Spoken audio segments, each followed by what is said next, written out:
Para o Senhor aí por isso, amém? Ninguém foge de pressão, mas nós temos o Senhor no meio dela para transformá-la em um instrumento para a glória do nome dele, amém?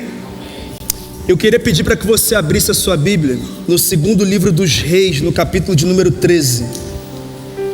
E eu quero encerrar essa celebração com essa breve palavra, que é a segunda dessa série de mensagens.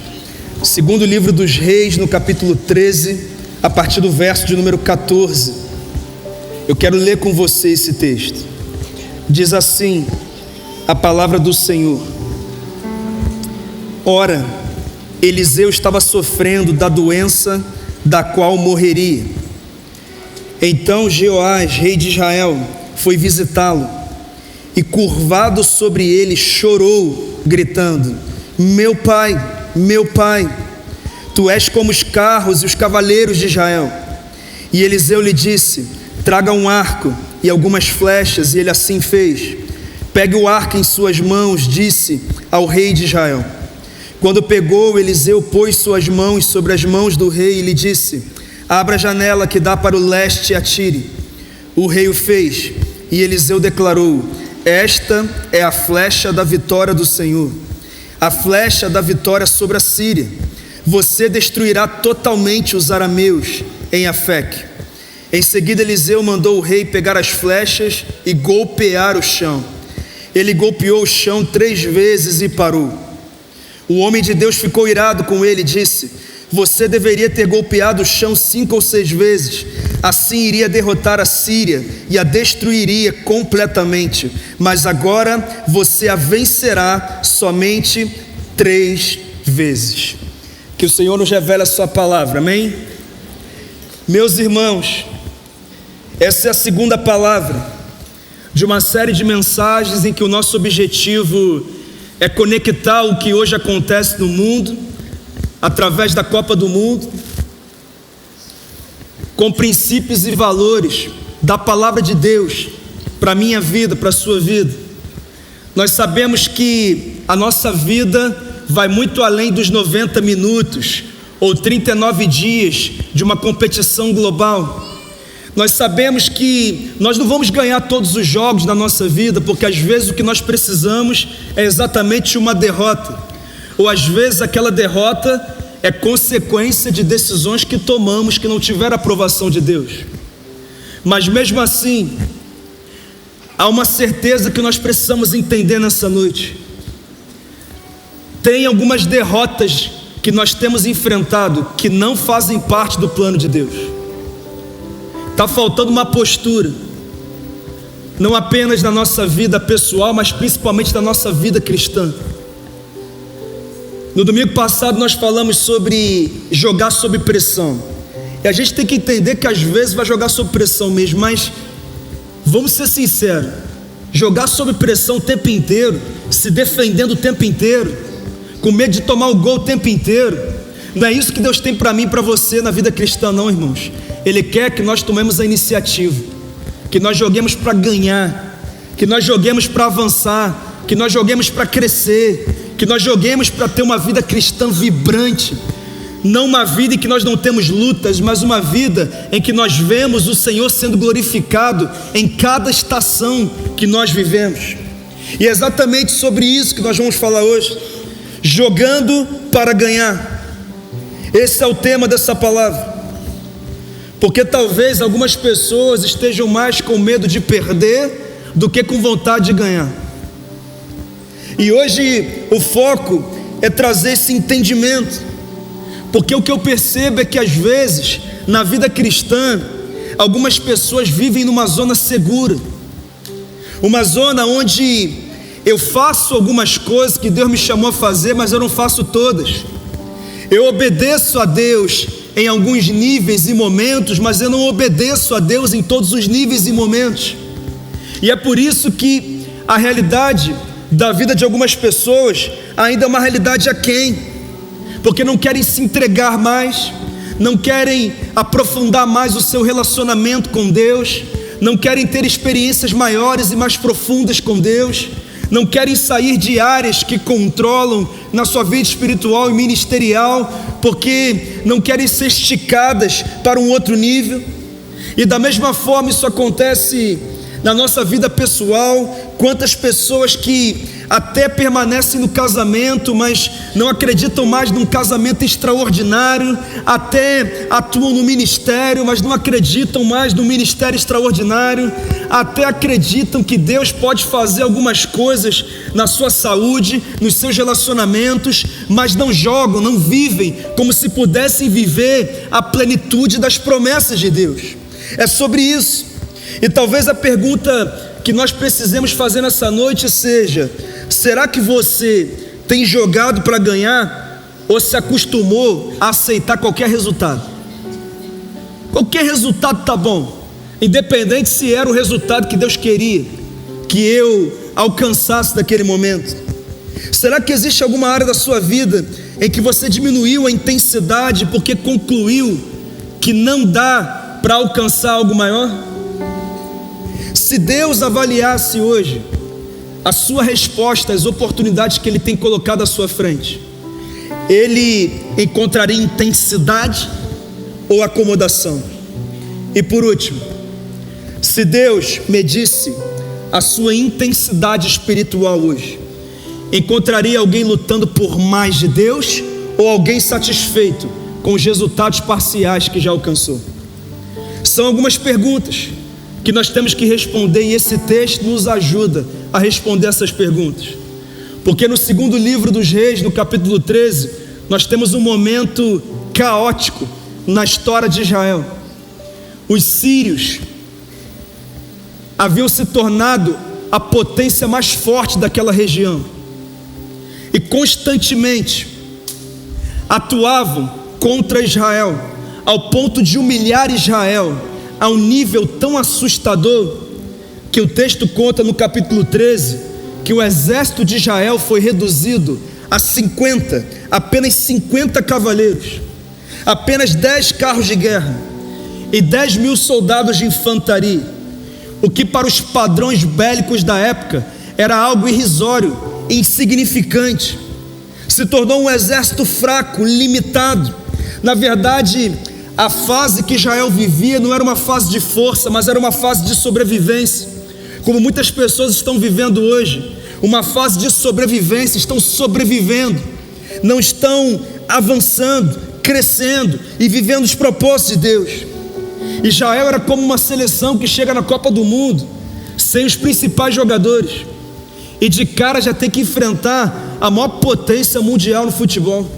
Era a realidade, mas era um jogo muito além de 90 minutos, porque o que estava em jogo, entenda, quando você lê sobre o povo de Israel lutando, batalhando, vencendo ou perdendo, na verdade é algo muito maior do que apenas uma batalha momentânea, mas tem a ver com a redenção da humanidade, porque o Redentor nasceria de uma mulher oriunda do povo judeu, do povo de Israel. Ou seja, se houvesse o extermínio do povo de Israel, então o plano redentor da humanidade seria encerrado, seria abortado. Ou seja, é por isso que precisaria acontecer uma mudança, porque senão Deus teria que abortar planos.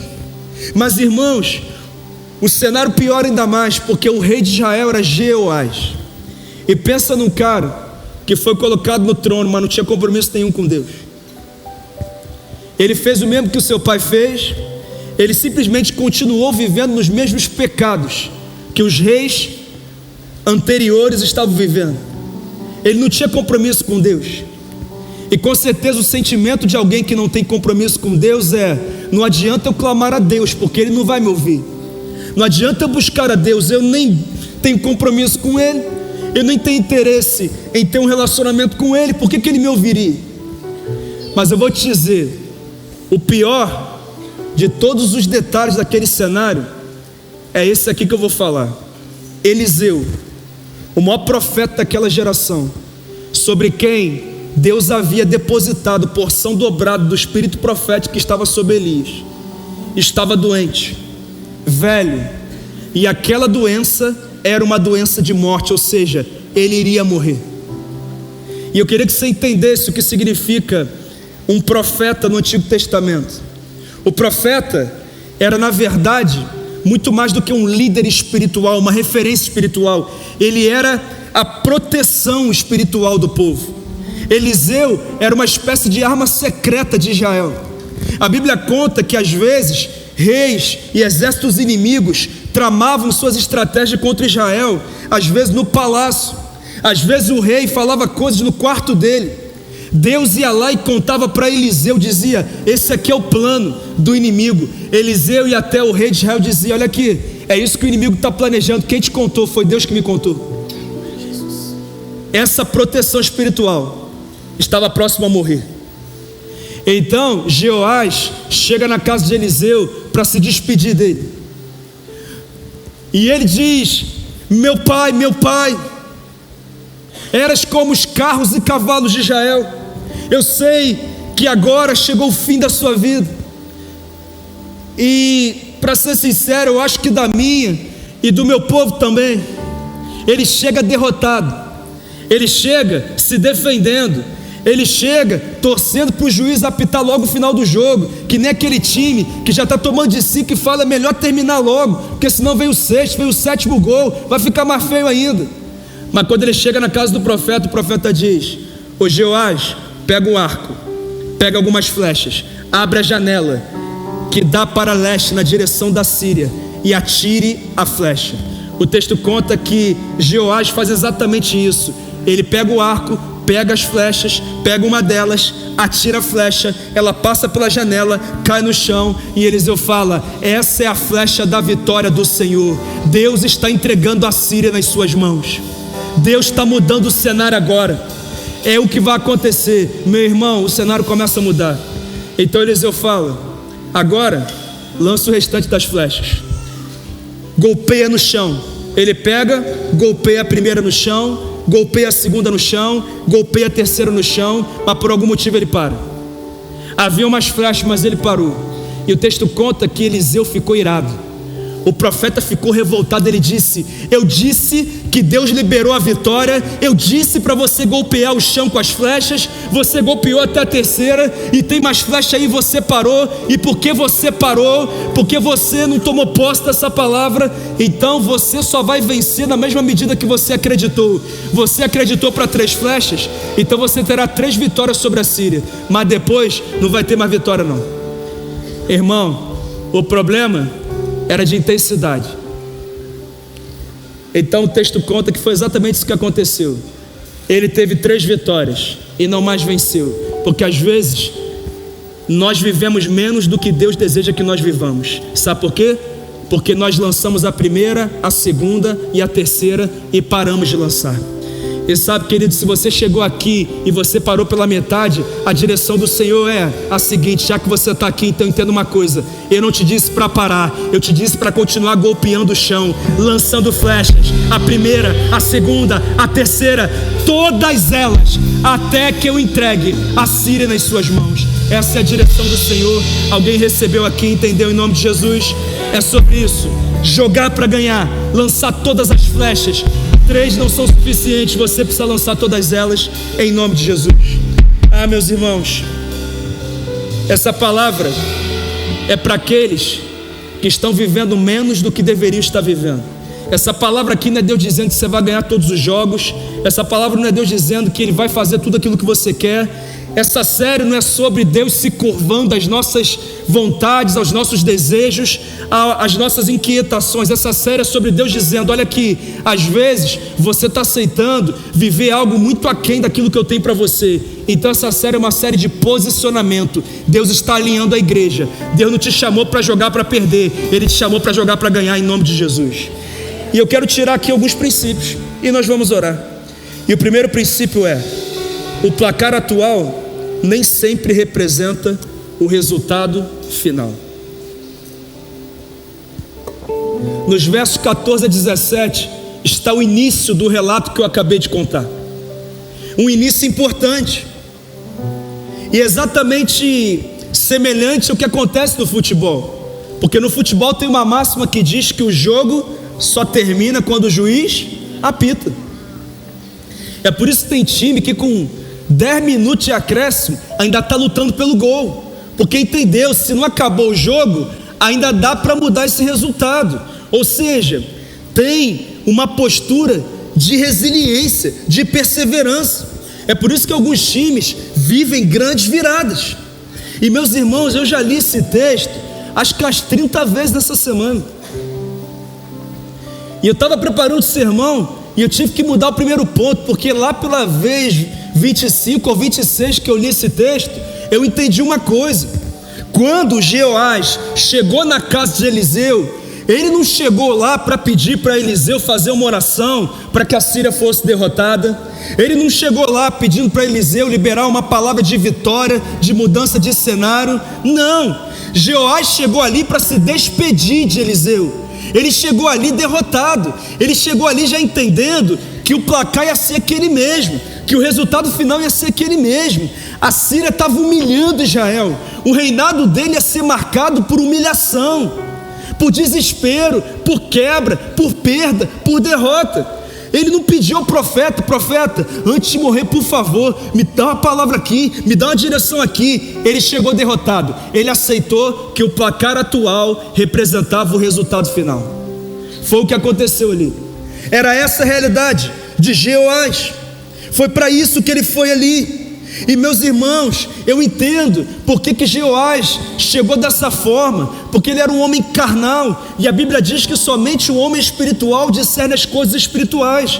Qual é o problema do homem carnal? O homem carnal entende a matéria, o que é visível, como a realidade estabelecida. Ou seja, se o dia é mau, se a semana é complicada, se o ano é difícil, se o cenário é muito complicado, então eu preciso entender que tem que aceitar. E vamos ser sinceros, às vezes nós temos que aceitar que algumas coisas vão ser assim mesmo, mas às vezes Deus quer usar aquilo que está acontecendo para nos levar a um nível de entrega, de dependência, de intimidade que nós não temos ainda.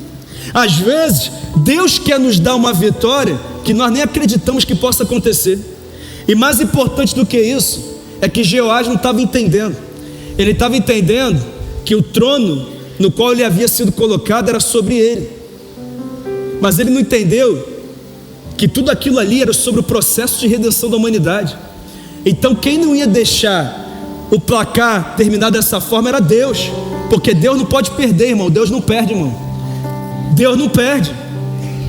Então quando ele chega na casa do profeta dizendo: ô profeta, meu pai, eras como os cavaleiros e os carros de Israel, eu já entendi, eu vim aqui me despedir, e agora o Senhor nem levantou um sucessor, ou seja, o Senhor vai morrer, nem a quem recorrer nós teremos mais, então eu já sei que acabou, eu já sei que a coisa está feia, eu pelo menos vim aqui me despedir, eu pelo menos vim aqui para dizer: ok, muito obrigado pelo teu serviço, eu nem levei muito a sério não, assim, mas eu queria dizer, ok, que você vá em paz. Então o profeta, moribundo, olha para ele e fala: ô Jeoás, pega o arco, pega algumas flechas, abre a janela que dá em direção a leste, na direção da Síria, e você vai atirar uma flecha. Atira, não erra não, tá? Não erra não, você vai atirar pela janela, faz isso. Então Jeoás vai lá e atira a flecha, ela passa pela janela, ela cai no chão. Então Eliseu diz: ô Jeoás,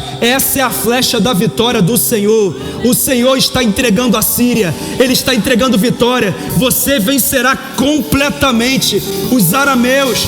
É vitória absoluta. O placar está começando a mudar, a virada está começando a chegar. Jeoás, você entendeu, Jeoás? Você entendeu? Você veio aqui para se despedir, você veio aqui para pedir para o jogo terminar logo, e Deus está dizendo: ei, eu estou colocando a prorrogação, porque tem gol que não saiu, que vai começar a sair agora. Eu decidi, o plano é meu, a redenção da humanidade, a ideia é minha, Israel é a minha nação, e eu não vou deixar que ela termine dessa forma. Ah, meus irmãos, talvez seja isso que nós precisamos ouvir hoje, porque tem gente se despedindo, enquanto Deus está dizendo: o jogo não acabou ainda não. Tem gente aceitando o placar atual como resultado final. Deus está dizendo: ei, você nem sabe, mas nesse jogo vai ter 20 minutos de acréscimo, vai ter tempo de sobra para fazer gol, para mudar a realidade, para mudar o final. Eu estou dizendo para você Você precisa entender isso. O placar atual não representa o resultado final.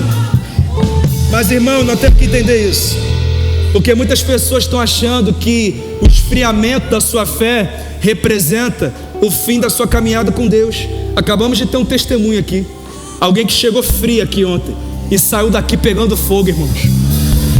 Tem gente que acha que porque errou com Deus, porque falhou com Deus, então Deus abortou todos os planos, todos os processos, todas as promessas. Mas assim como foi com Jeoás naquele dia, também pode ser com você. Você pode ter falhado com Deus, mas Ele continua fiel, Ele continua te amando, Ele continua tendo planos grandiosos para cumprir em você, através de você.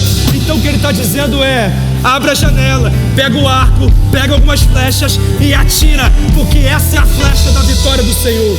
Hoje eu estou mudando o cenário, hoje eu estou assumindo o jogo, hoje eu estou entrando com intervenção. Alguém recebe isso aqui em nome de Jesus, em nome de Jesus, em nome de Jesus, em nome de Jesus, em nome de Jesus. É o Senhor alterando, mudando. É assim que Ele faz. Para de dizer que é o fim, se Deus disse que talvez seja apenas o começo. Nós precisamos entender isso. Como é que você tem olhado para o cenário da tua vida? Será que o filho que se afastou para você é algo definitivo? Será que a célula que não rompe, o ministério que não frutifica é algo definitivo? Será que você aceitou que a partir de agora você vai ficar onde você está só, e as coisas não vão mudar, e as coisas não vão romper? Será que essa é a sua realidade? Será que é isso que hoje você pensa? Será que é isso que você hoje imagina? Pastor, mas a coisa estava feia. A Síria era poderosa, o exército de Israel era pequeno. Meu irmão, quando foi que Deus dependeu de recurso humano para fazer alguma coisa? 132 mil midianitas. Deus levantou Gideão mais 301 para vencer 132 mil. Josafá, 1 Crônicas 20, cercado por 3 exércitos. Ele ora ao Senhor, o Senhor fala que não precisa nem pegar a arma de batalha não, já resolveu o problema, fica tranquilo. Jesus chega diante de uma multidão de milhares de homens, com 5 pães e 2 peixes, e com aquilo ali Ele alimenta milhares naquele dia. Deus nunca dependeu de recurso humano para manifestar a sua glória e cumprir as suas promessas. É simples assim. É o que nós temos que entender, é a mentalidade que nós precisamos ter. Pastor, mas Eliseu já era velho. E talvez para mim nesse ponto, o que há de mais impactante seja a postura de Eliseu. Porque vamos ser sinceros, o cara pediu para Deus porção dobrada do espírito profético que estava sobre Elias, e Deus atendeu. Ele realizou pelo menos o dobro dos milagres que Elias realizou. E Elias já fez umas coisas que assim, irmão, eu não estou vendo acontecer de novo não, tá? Impressionante. Ele foi além. Impressionante. E agora esse homem está com uma doença de morte. Ele vai morrer, nem sair de casa ele sai mais. Qualquer um diria para ele: Eliseu, só descansa agora, cara. Descansa aí, morre em paz. Você já está velho, está doente, você já fez muito para o reino de Deus. O que você fez para o reino de Deus, homem nenhum na terra fez. Descansa aí, relaxa, morre em paz, está tudo certo. Mas sabe o que Eliseu fez? Quando ele viu Jeoás chegando desesperado na casa dele, ele falou: se eu estou vivo, ainda tem missão de Deus para mim. Se eu não morri, é porque o meu ministério não se encerrou, a minha carreira não terminou. Então, ô Jeoás, você veio aqui para se despedir, né?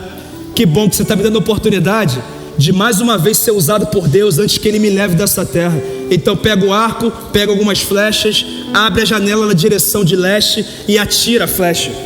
Sabe o que Eliseu nos ensina? Que não existe aposentadoria espiritual, irmão.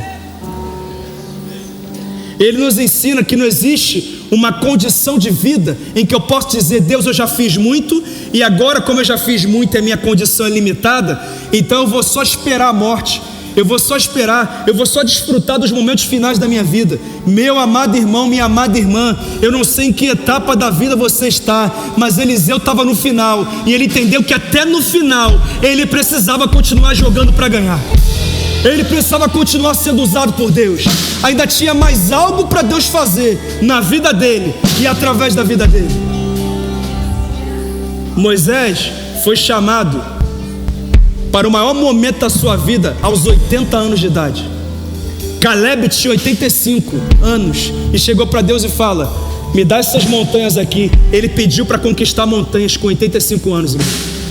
João, já velho, lá na ilha de Patmos, já preso, prisioneiro, envelhecido, até que então ele tem uma visitação, ele tem uma visão, ele vê Jesus na frente dele e ele diz: João, aquilo que você está ouvindo, escreve e envia às 7 igrejas. Deus usa João no final da sua vida para enviar 7 cartas, para escrever o livro das revelações, o livro do Apocalipse. Eu não sei qual é a condição e qual é o momento da sua vida. Eu só sei que você está vivo. Então, se você está vivo, começa a jogar para ganhar, porque Deus ainda tem gol para você marcar em nome de Jesus. Ele ainda tem. Ele ainda tem. Eu olho para Eliseu, eu fico constrangido, irmão. 37 anos e eu não vivi nem metade do que ele viveu ainda. E você, como é que fica? E essa palavra também é para você que está na etapa da velhice.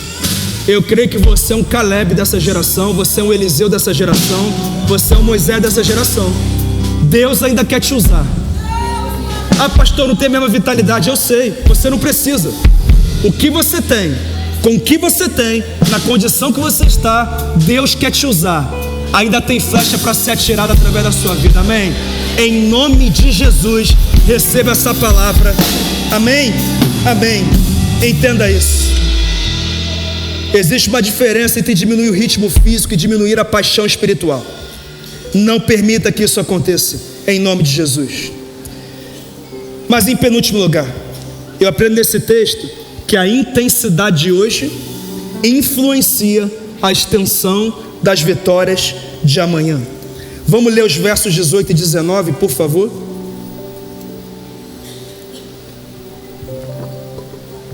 Em seguida, Eliseu mandou o rei pegar as flechas e golpear o chão.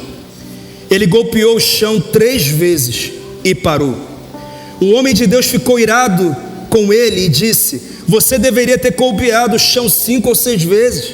Assim iria derrotar a Síria e a destruiria completamente. Mas agora você a vencerá somente 3 vezes. Meus irmãos, talvez esse aqui seja o clímax desse texto, porque eu imagino se você está num jogo em que você está perdendo e você já acha que o jogo vai acabar, mas de repente sobra uma bola e você bota a bola para dentro, e quando você faz um gol, a esperança vem, né? Olha, fiz 1, eu precisava de 3, agora eu só preciso de 2, eu vou continuar, vai que pinta mais uma bolinha aqui, eu vou continuar. E foi o que aconteceu. Joás chegou derrotado. A primeira flecha da vitória foi atirada. E o profeta de Deus disse: Deus está dando vitória sobre Arã, sobre a Síria, sobre os arameus. Vitória. E aí Eliseu fala: mas agora pega o restante das flechas e golpeia o chão. Continua. Irmão, você fez o primeiro gol, se vier mais uma, você vai colocar para dentro, sim ou não? E ele começa a primeira, e ele golpeia o chão. Ele pega a segunda, golpeia o chão. Ele pega a terceira e golpeia o chão e para. Pastor, por que ele parou? Eu não sei. E foi isso que o profeta não conseguiu entender. E Eliseu ficou irado. Ele não ficou assim um pouco incomodado. O texto diz que ele ficou irado, porque ele estava diante de um rei que chegou ali vivendo um dos piores momentos do seu reinado. O reinado dele seria marcado por infidelidade, fracasso, humilhação, vergonha. Então ele chega ali e o profeta diz que Deus estava mudando o cenário depois da primeira flecha que ele atirou, e manda que ele atirasse mais flechas. E ele começa, a aljava estava ali, ele atira a primeira, atira a segunda, atira a terceira, e ele parou por algum motivo. Ele parou, e o profeta diz: você parou por quê?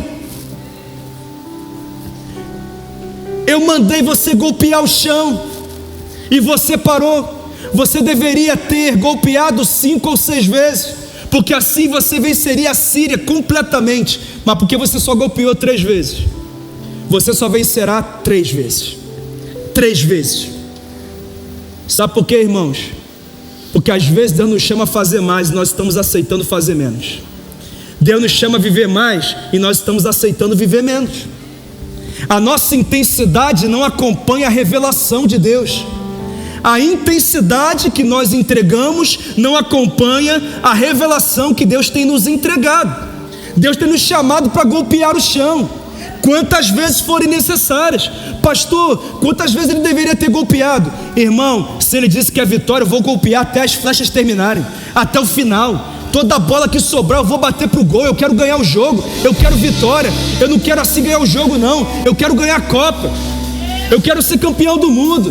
Eu quero o melhor que Deus tem para mim. O problema de Jeoás não foi falta de direção, de oportunidade ou de promessa, mas foi falta de intensidade proporcional à promessa. Esse foi o problema. Ele foi repreendido porque respondeu parcialmente a uma oportunidade extraordinária. Extraordinária.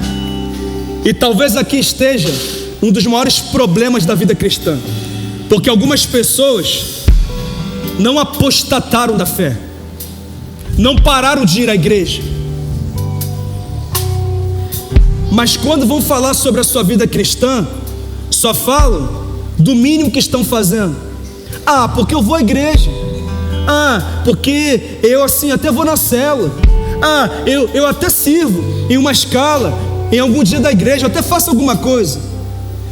E parece que fazer alguma coisa é o mesmo que fazer tudo que Deus chamou a fazer. Deixa eu te falar uma coisa. Se você lançou 1, 2 ou 3 flechas enquanto Deus tinha 5 ou 6 para você lançar, então entenda uma coisa: você está vivendo uma obediência parcial. E quem obedece parcialmente também vê a mão de Deus sobre a sua vida parcialmente. Tem gente que lançou a primeira flecha. Eu fui à igreja, que bom, muito bom que você veio à igreja, mas você já se batizou? Já entregou a tua vida a Deus? Você já se tornou membro da igreja? Porque se não fez isso, não basta lançar a primeira flecha. Ah, pastor, eu já me batizei, já sou membro da igreja. Glória a Deus. Você já está servindo com os seus dons e talentos a Deus? Você está fazendo o que Ele te chamou a fazer? Ou você continua no banco de reserva dizendo: Deus, coloca ele no campo, coloca ele outro no campo ali, tá tudo certo, me deixa aqui, eu vou ficar só aqui no banco de reservas assistindo o que está acontecendo. Se ganhar a Copa, eu também vou receber a medalha, mas assim, eu só fiquei no banco de reservas assistindo o Senhor usar outros para fazer o teu reino avançar. Será que é isso? Na parábola dos talentos, que faz parte do bloco escatológico da pregação de Jesus, lá em Mateus 25, ele vai dizer que um senhor entregou talentos para 3 servos. Para um entregou 5, para outro ele entregou 2, para outro ele entregou 1, ensinando que Deus entrega aquilo que nós temos capacidade para administrar. É exatamente isso. Você não tem que se preocupar se o outro recebeu 5 e você 2, porque você recebe o que você tem capacidade de administrar. E a Bíblia conta que o primeiro pegou aqueles 5 talentos, irmão, e falou: eu vou jogar para ganhar. E ele trabalhou, se dedicou e transformou 5 em 10. O segundo pegou os 2, se dedicou e transformou os 2 em 4. Mas o terceiro pegou o 1 que tinha e, com medo, com receio de se arriscar, de fazer algo além, de correr riscos, ele pegou o que tinha, abriu um buraquinho na terra, enterrou. Eu vou deixar guardadinho aqui, eu vou ficar no banco de reservas, tá tudo certo. Ele está me convocando para a Copa, mas eu não vou entrar em campo não. Mas não é porque ele não quer que eu entre em campo, é porque eu não quero jogar, eu quero ficar aqui. Já tá bom assim, eu já tô ali, eu já vou à igreja, eu já oro de vez em quando, sabe? De vez em quando eu me envolvo em alguma coisa, tá tudo bem, eu fico aqui. A Bíblia conta que o Senhor voltou, porque Deus sempre espera que nós multipliquemos aquilo que nós recebemos. E perguntou: você que tem 5, e aí? Senhor, transformei em 10. Ele diz: servo bom e fiel, parabéns. Você que tem 2, transformei em 4. Servo bom e fiel, parabéns. É claro que não fez mais do que obrigação, né? Mas tudo bem, aqui, valeu, nota 10 para você. E você? Ah, Senhor, eu fiquei com medo de me arriscar, assim, eu tinha muita coisa na minha vida, eu estava num momento muito complicado da minha vida, sabe? Ainda não era o momento, sabe? Eu não senti que era e tal. Ele diz assim: servo mau e infiel, até o que você tem eu vou tirar, porque não valeu a pena te chamar para a Copa, você não quis entrar em campo. Eu te pergunto, você é o servo bom e fiel ou o servo mau e infiel? Ah, pastor, eu estou servindo na igreja. Deixa eu te falar uma coisa, Deus não te chamou para servir na igreja, Ele te chamou para servir naquilo que Ele te chamou para servir. Porque algumas pessoas estão se escondendo em ministérios mais simples, em demandas ministeriais mais simples, enquanto Deus está te chamando para entrar na Copa do Mundo, irmão, e jogar a fase final de Copa. Deus está te chamando para fazer muito mais, e você está aí se escondendo. Não, eu estou servindo, não, eu estou guardando aqui, porque eu não quero me arriscar, sabe, eu não quero assim, viver algo no outro nível, eu vou ficar aqui, porque nos 50 anos que eu tenho de igreja, eu servi nesse ministério, glória a Deus, mas talvez Deus esteja dizendo que a tua estação mudou, e Ele não quer que você viva o que viveu nos 50 anos, Ele quer que você viva aquilo que Ele tem para você agora. Quem está entendendo isso aqui, irmãos? Irmão, esse culto aqui é uma convocação. Deus está te chamando para ir além. Para de jogar para não perder. Para de esperar o apito final. Assume o protagonismo. Vai para cima. Entre em campo. Se Deus está te chamando para algo maior, vai jogar. Vai para cima, irmão. Deus quer te usar em nome de Jesus. Não é para golpear o chão uma vez e nem 3 vezes. É para golpear até que a aljava fique vazia. E algumas pessoas chegaram aqui com a aljava cheia ainda. Que bom que você está aqui, porque hoje você volta a tirar as flechas. Não vai parar na 3ª, não vai parar na 4ª, não vai parar na 5ª. Você vai parar no dia que Deus cumprir aquilo que Ele tem para você. Em nome de Jesus. Essa é a palavra do Senhor para você. Amém. Em nome de Jesus. Em nome de Jesus. Ah, meus irmãos, para de abortar processos de Deus na sua vida. Para. Continue, vá até o fim. Pastor, mas e na vida pessoal? Tem gente que começou a lutar pelo casamento, atirou a 1ª, a 2ª, a 3ª flecha, mas não viu mudança, parou. Volta a atirar hoje. Não terminou de atirar ainda. Quando terminar de atirar, e se as coisas não mudarem, você pode dizer: eu atirei todas as flechas. Mas você já atirou todas? No teu ministério atirou todas? Na tua carreira atirou todas? Nesse novo empreendimento você atirou todas? Ou você está parando antes da hora? Você tem que avaliar a sua vida, a sua caminhada. Coisas grandiosas levam tempo para serem construídas. É assim. Quanto tempo você acha que eu tive que atirar flecha para a igreja romper aqui nesse estado, irmão? Foi muito tempo atirando flecha, na minha percepção. Gente que fala que foi muito rápido, mas para mim, eu esperava antes, mas foi atirando. Mas eu não cheguei em casa e disse: Deus, cadê a vitória sobre a Síria? Não, eu falei: Deus, tem flecha na aljava, vou continuar lançando. E posso ser sincero, a aljava está cheia, tem muito mar para viver nesse estado aqui ainda, irmão. Tem muito mar para alcançar nesse estado ainda. Eu só paro de atirar quando a aljava ficar vazia. Em qualquer área da sua vida, você deveria fazer a mesma coisa. Eu não sei em que área da sua vida você parou de atirar flechas. Que bom que você está aqui, porque melhor do que aprender com o seu erro é aprender com o erro dos outros. A gente aprende com o erro de Jeoás agora. Você vai sair daqui para já voltar a atirar. Atirar até quando, pastor? Até que o jogo termine com a vitória que vai glorificar o nome do Senhor. Até isso acontecer. Em nome de Jesus. Em nome de Jesus. Talvez a pergunta dessa noite não seja: Deus ainda pode fazer? Talvez seja: eu ainda estou disposto a lançar todas as flechas? Ainda existe território para conquistar, ainda existe maturidade para alcançar, ainda existe transformação para viver, ainda existe mais de Deus para você experimentar, ainda existe mais propósito para cumprir. Se a vida há propósito, enquanto a vida há propósito. Eliseu ia morrer, inclusive, um versículo depois ele morre, no versículo 20. Mas ele lançou flechas até o dia da morte dele, irmão. Meu Deus do céu, meu Deus. Mas em último lugar, eu aprendo nesse texto que quem vive para os propósitos de Deus frutifica além do apito final. Vamos ler do verso 20 até o verso 25, por favor. Então Eliseu morreu e foi sepultado. Ora, tropas moabitas costumavam entrar no país a cada primavera.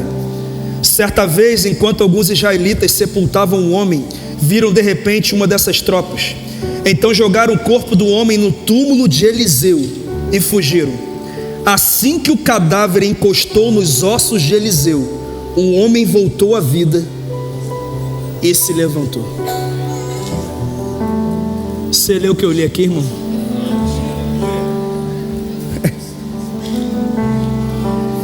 Hazael, rei da Síria, oprimiu os israelitas durante todo o reinado de Jeoacás. Mas o Senhor foi bondoso para com eles, teve compaixão e mostrou preocupação por eles por causa da sua aliança com Abraão, Isaque e Jacó. Você percebe que o tempo inteiro Deus volta para o propósito original de tudo que precisava acontecer, estava acontecendo. Até hoje ele não se dispôs a destruí-los ou a eliminá-los de sua presença. E Hazael, rei da Síria, morreu, e seu filho Ben-Hadad foi o seu sucessor. Então Jeoás, filho de Jeoacás, conquistou de Ben-Hadad, filho de Hazael, as cidades que em combate Hazael havia tomado de seu pai Jeoacás.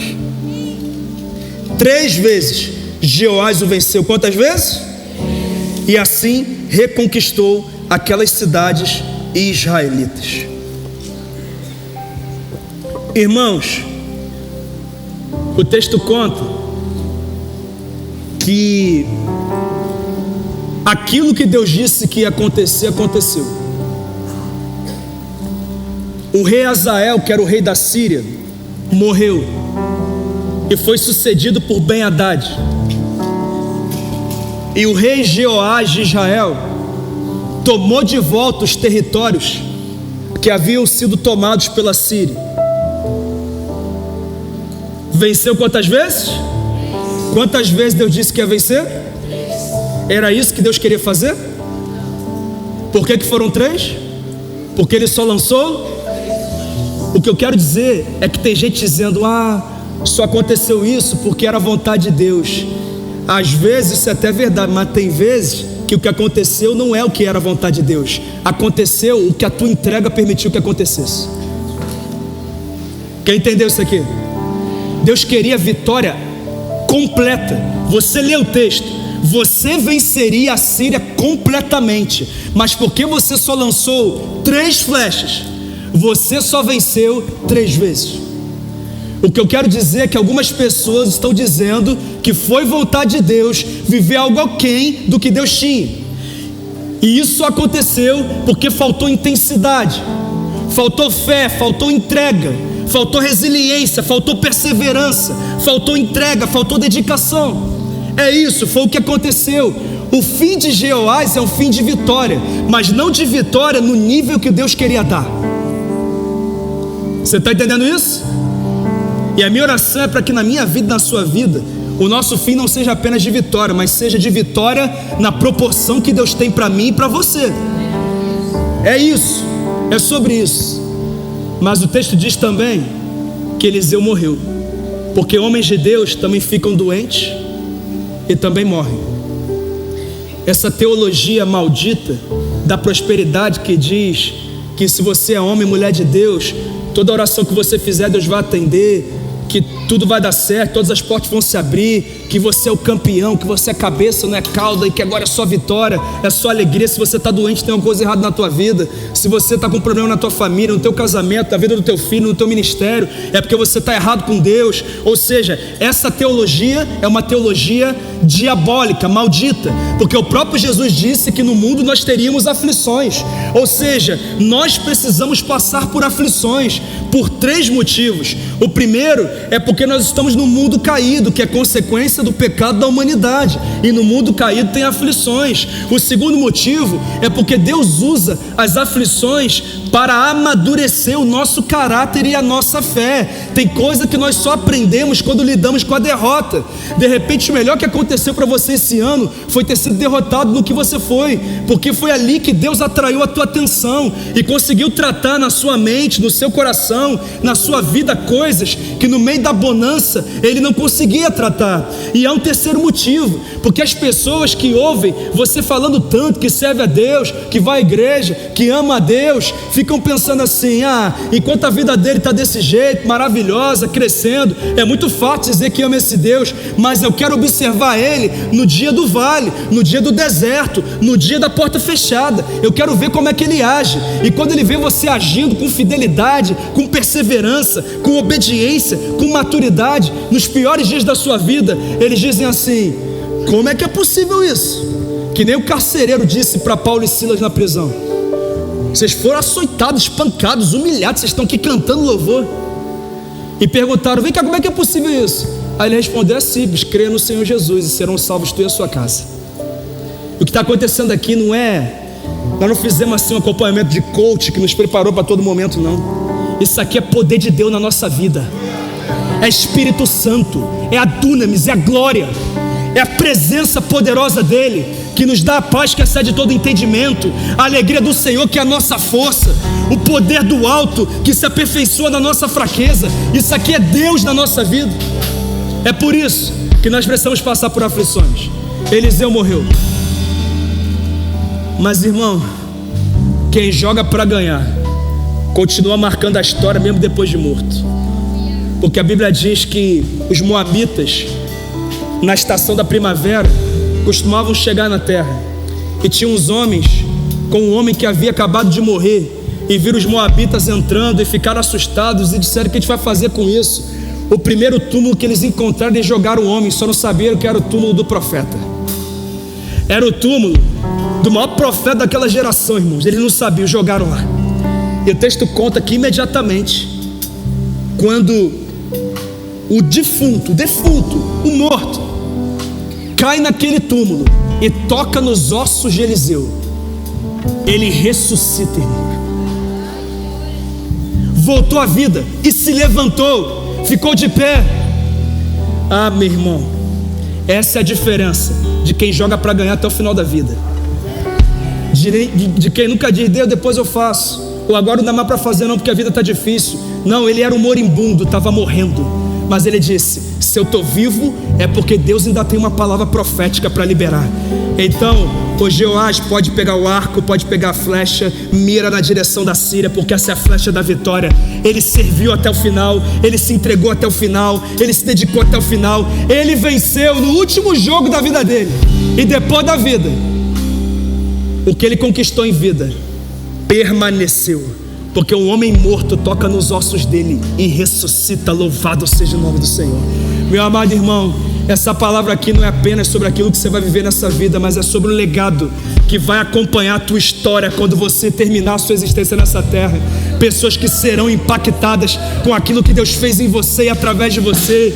Pessoas que tocarão em alguma parte do teu legado e vão ter suas vidas ressuscitadas, ministério ressuscitado, relação com Deus ressuscitado, casamento ressuscitado. É isso que Deus faz através da vida daqueles que jogam para ganhar até o dia final. Foi o que aconteceu, irmãos. Jeoás terminou com vitória parcial, Eliseu terminou com vitória total. O juiz apitou o final, mas mesmo depois do jogo, ele ainda estava vencendo e glorificando o nome do Senhor. A minha oração é para que nós aprendamos com o exemplo negativo de Jeoás e com o exemplo positivo de Eliseu nessa noite. Eu não sei se você chegou aqui com a tua aljava cheia, provavelmente sim. A direção do Senhor é: lance todas as flechas. Todas. Não são algumas, não é a maioria das flechas, mas são todas, todas. Você já lançou todas? Todas, todas, todas. Pega o arco, pega as flechas, mira na direção da Síria e lança, lança, lança todas as flechas. Em nome de Jesus, essa é a palavra do Senhor.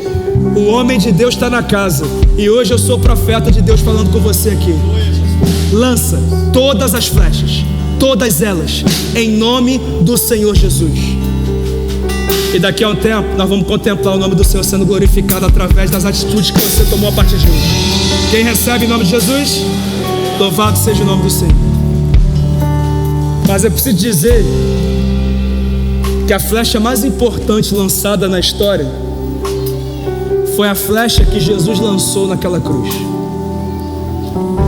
Porque essa flecha, quando foi lançada, cumpriu um propósito que nenhuma flecha lançada nessa terra consegue cumprir. Conseguiu dar para a humanidade aquilo que nem no nosso melhor dia nós conseguiríamos conquistar. Ele entregou à humanidade o perdão dos pecados, o passaporte para o céu. Ele disse: olha, não importa o que você fez até aqui, o que importa é que eu estou aqui, eu quero perdoar os seus pecados, e eu quero que você comece uma nova história, onde você terá acesso a promessas que só quem se posiciona comigo poderá acessar. É por isso que eu quero convidar você a fechar os seus olhos e baixar a sua cabeça em nome de Jesus. Quero convidar todos a fazerem isso. E eu sei que existem pessoas que chegaram aqui e sabem que as suas vidas não estão alinhadas com a vontade de Deus. E hoje você vai lançar a primeira flecha, que é a mais importante. É a flecha do teu posicionamento com Deus. É a flecha do alinhamento da tua vida com Deus. E eu quero convidar todos a repetir uma oração no fundo do coração. Não precisa ser em voz alta. Quero convidar todos os presentes a repetir essa oração dizendo assim: Senhor Jesus, eu reconheço que ainda não lancei todas as flechas que tenho na minha aljava. E por isso hoje eu começo pela primeira, que é reconhecer que eu não tenho caminhado conforme a tua vontade. É me arrepender dos meus pecados e começar uma nova vida, onde o Senhor me conduzirá a viver a tua vontade e as tuas promessas. Eu oro para que essa oração alcance a minha casa e tudo que eu chamo de meu. Que a partir de hoje a tua bênção, o teu favor, as tuas promessas sejam liberadas sobre a minha vida através da minha oração de posicionamento. Eu oro por isso no nome de Jesus. Amém. A igreja continua com os olhos fechados em oração. E eu vou pedir a todos vocês, seja você alguém que já fez essa oração alguma vez na sua vida, lançou algumas flechas, mas parou, se afastou, mas hoje entendeu que precisa voltar. Ou seja você alguém que nunca fez essa oração, mas hoje quer se posicionar com o Senhor, se entregando a Ele. Eu vou contar até 3, e todos vocês que oraram vão levantar uma de suas mãos o mais alto que vocês puderem, tá bom? 1, 2, 3, aonde você estiver, levante o mais alto que você puder. Vamos lá, o mais alto, mantenha erguida, por favor. Deus abençoe, Deus abençoe, Deus abençoe, Deus abençoe, Deus abençoe, Deus abençoe, Deus abençoe, Deus abençoe, Deus abençoe, em nome de Jesus. Deus abençoe, em nome de Jesus. Deus abençoe a senhora aqui também. Deus abençoe essa outra senhora aqui também. Pode baixar sua mão. Deus abençoe você, querido, pode baixar sua mão. Quem mais aqui nessa noite? A igreja continua em oração pela sua vida. Quem mais? Levanta o mais alto que você puder para que eu possa ver. Deus te abençoe, meu amigo. Quem mais? Deus abençoe, Deus abençoe. Estou vendo vocês. Deus abençoe você também, querida. Quem mais aqui nessa noite está dizendo isso? Se hoje ouvirdes a minha voz, não endureça o seu coração. Quem mais aqui nessa noite quer se posicionar com Jesus? Onde você estiver, basta erguer uma de suas mãos, em nome de Jesus. Deus te abençoe, querida. Acabo de te ver. Deus abençoe você também, querido. Mais alguém? Mais alguém? Em nome de Jesus. Louvado seja o nome do Senhor. Meus irmãos, é fundamental que todos vocês que ergueram uma de suas mãos, enquanto nós cantamos um trecho dessa música, saiam dos seus lugares e venham até aqui à frente. Esses irmãos e irmãs aqui vão orar por vocês. É fundamental que você faça isso. Você que levantou a sua mão, pode vir aqui em nome de Jesus. Pastor, não levantei a mão, mas também quero ir à frente. Pode vir, seja qual for o seu caso, pode vir, em nome de Jesus. Com alegria, dono dos meus dias, e é por Ele que eu estou gastando a minha vida, perdendo tudo por amor e com alegria, dono dos meus dias.